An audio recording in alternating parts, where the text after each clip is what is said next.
itu akan diselesaikan. Tadi menjawab pertanyaan Pak Ketua, itu 100% tahun ini untuk tenaga non-ASN. Jadi P3K ini tidak diperuntukkan bagi mereka yang di luar, yang sudah bekerja di instansi pemerintah.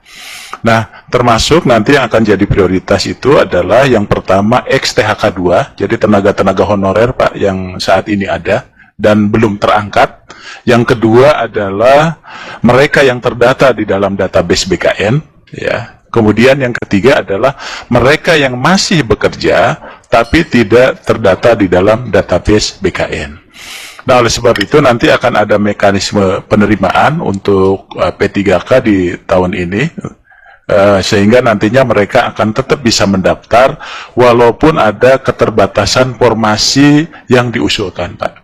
Nah, mekanismenya itu dengan dua cara. Yang pertama adalah bagi mereka yang memenuhi syarat di THK 2 dan database BKN, maka akan diangkat sesuai dengan anggaran yang tersedia di kementerian, lembaga, dan Pemda. Jadi artinya mereka terangkat karena ada keterbatasan dan ada kuota 30% di Undang-Undang HKPD, Pak. Namun bagi mereka yang tadi tidak ada formasi tapi mereka terdaftar, maka mereka akan diangkat menjadi P3K paruh waktu.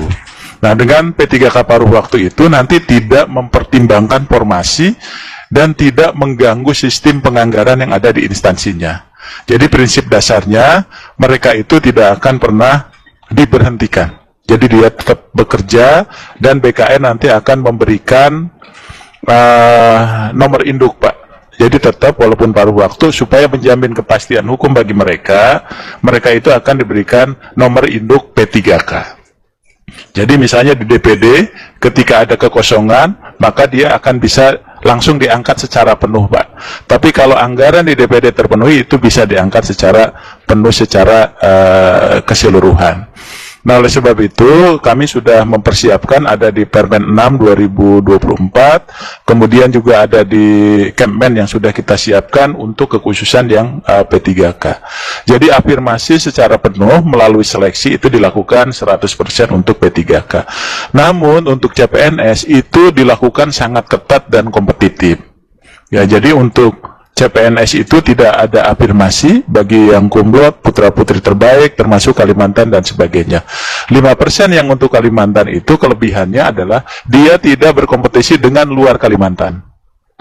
Tapi tetap dia tidak diberikan afirmasi, tetap akan kompetitif di antara mereka.